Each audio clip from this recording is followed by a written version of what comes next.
Bonjour Florian Philippot. Bonjour. Depuis vendredi minuit, le Royaume-Uni ne fait donc plus partie de l'Union européenne. Les partisans du Brexit ont fêté l'événement dans les rues de Londres, mais aussi d'ailleurs dans d'autres pays. Vous l'avez fait vendredi soir.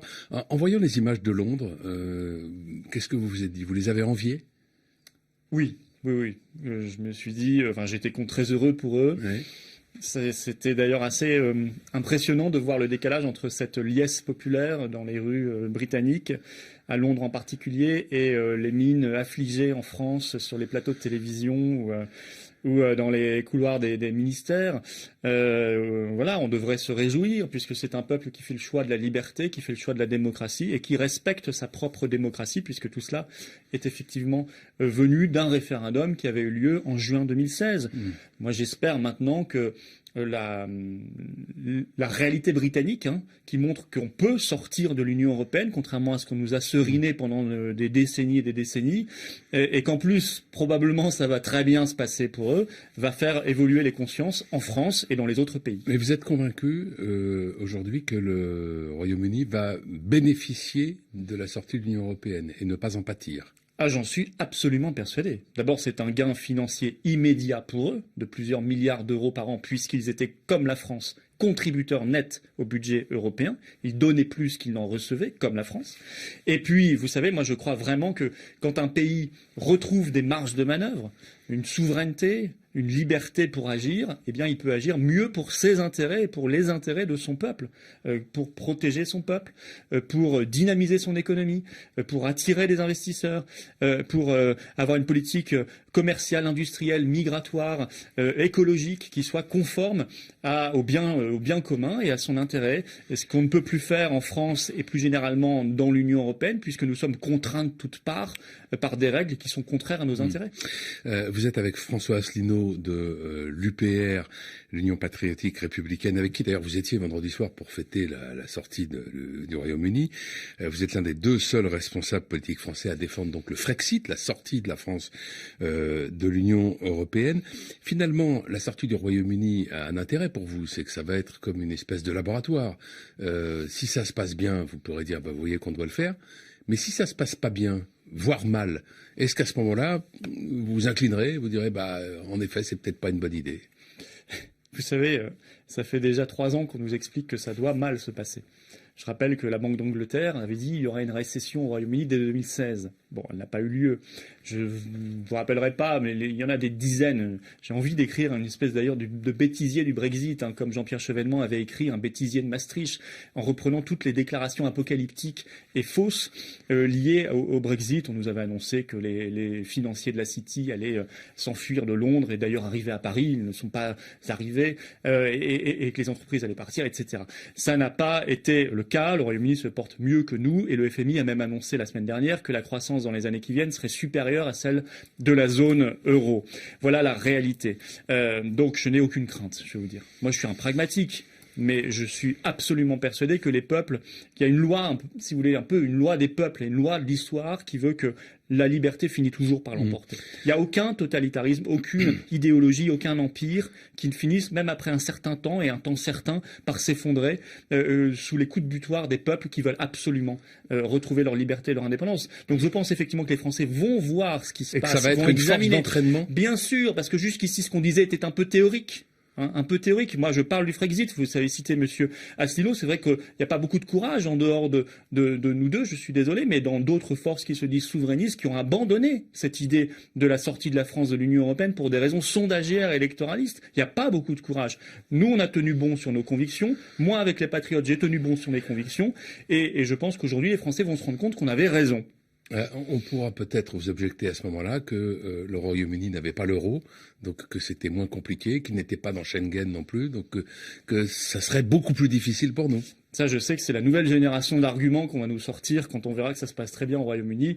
On oubliera tout ce qui a été dit par le passé et on nous dira « Ah oui, mais vous savez, c'est plus compliqué pour nous parce qu'on est dans l'euro. » Moi, je dis non. C'est une raison supplémentaire d'en sortir et Schengen est une deuxième raison supplémentaire d'en sortir. Schengen pour l'immigration massive et l'euro qui détruit notre industrie depuis bien longtemps et qui nous afflige avec sa politique d'austérité sur les salaires et les retraites, ce sont 2 raisons supplémentaires de retrouver notre indépendance nationale.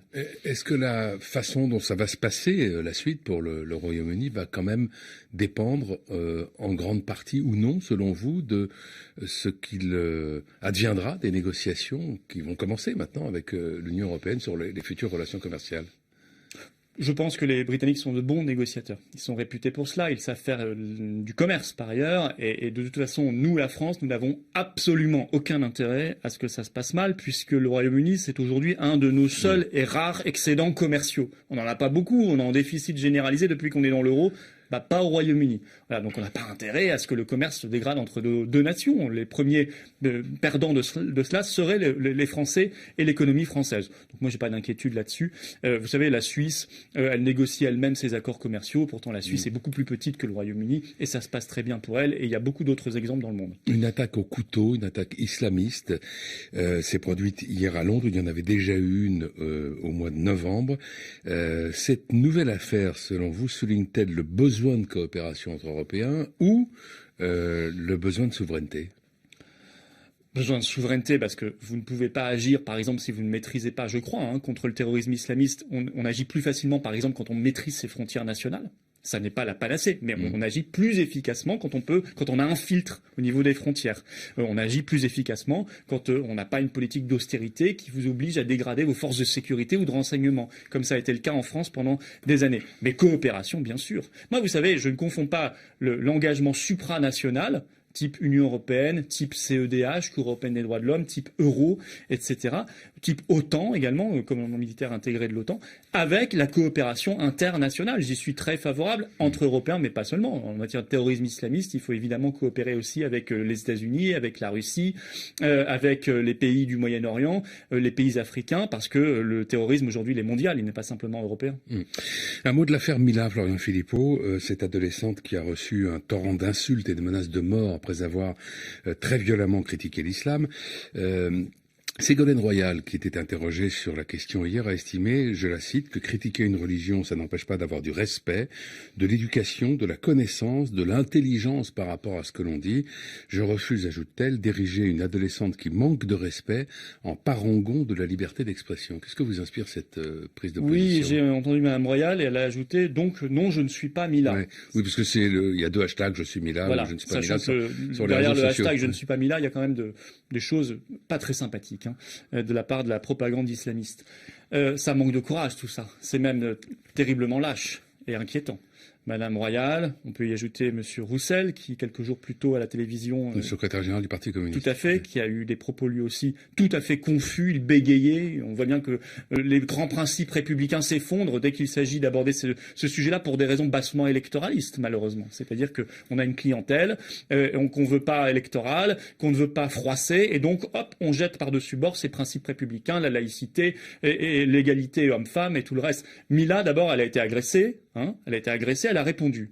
Elle a répondu, après avec ses mots, elle a 15 ans, c'est une gamine, effectivement, c'était pas très fin. Elle a répondu, elle a pas insulté les gens, elle a critiqué vertement une religion. On a le droit de le faire. Moi, je suis Mila. Je le dis clairement, sans détour. J'ai pas de fausse pudeur. Je suis Mila parce que je suis très inquiet de voir aussi bien la ministre Belloubet que Madame Royal, que Monsieur Roussel et tant d'autres voix être absolument peu claires sur ce sujet-là. La France est un pays de liberté, ça n'est pas un pays de blasphème. Et la gangrène islamiste est manifestement beaucoup trop forte dans notre pays. Merci Florian Philippot. Bonne journée. Merci à vous.